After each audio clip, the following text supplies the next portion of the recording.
Hello friends, I am Sreerupa, a tutor from Y-Axis Coaching. Welcome to my PTE Listening Tip of the Day. Today we are going to discuss about right from dictation.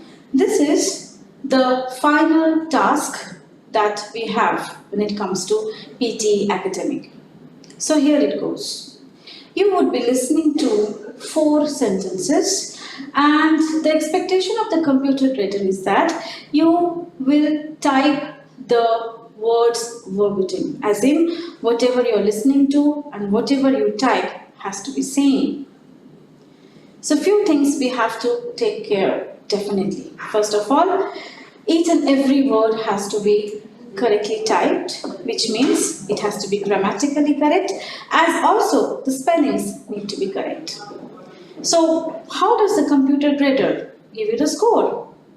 Suppose it is a long sentence having around 13 words. So the total number of points for that specific question is 13. Now, when we type the sentence, we have to adhere to the grammar rules also. We have to follow 3 steps, 3 very simple steps in order to crack right from dictation. And they are: first, listen, next, type, and the final step is fix. So, you will be listening to the sentence for around 3 to 4 seconds. Once you are done with that, quickly type, take it out of your brain. Once you are done with the typing, fix. Check the grammar, check the spelling, and of course the punctuation. The expectation of the computer grader is that the sentence has to start with a capital letter and end with a full stop. So suppose a sentence is having 14 words and the test taker has typed each and every word correctly. However, he has forgotten to put the full stop. Would he get full marks? Of course not. He cannot get 14 out of 14. He will lose 1 mark for forgetting the full stop. So, his score would be 13 out of 14. So, please note, do not forget the full stop. You will lose 1 mark if you do so. Now, when it comes to punctuations, would I say that it is only restricted to ending with the full stop and starting the sentence with a capital letter? No, I cannot say that. Even commas do play an important role.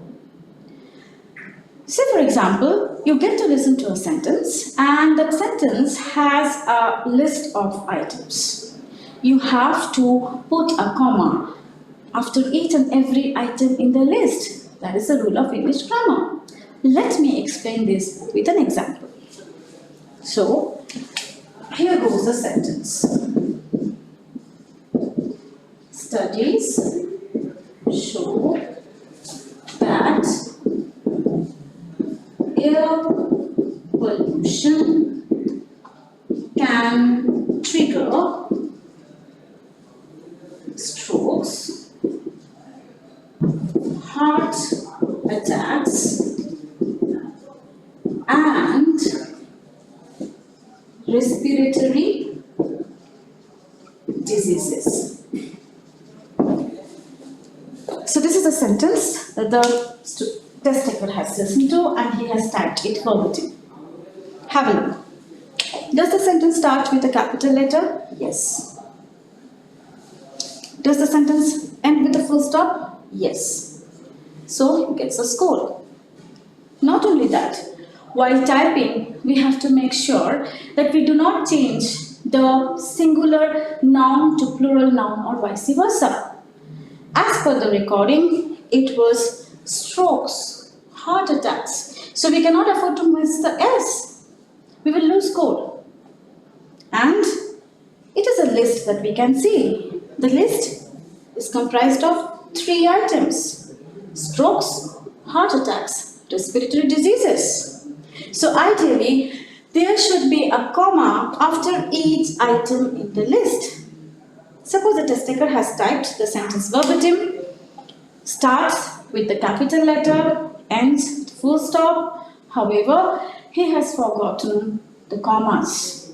Then what happens? The computer grader will not take into account the word which is preceding the comma. So in this case, this one as also this one. So the test taker loses 2 points. He will not get full marks, though the sentence has started with a capital letter and it has ended with a full stop. So remember, we need to know the punctuation rules. Knowing the rules of grammar enormously will really help us to get full marks in PTE. All the best for your preparation. Do well and see you soon with another tip. Bye bye. Take care. Thanks for listening to me.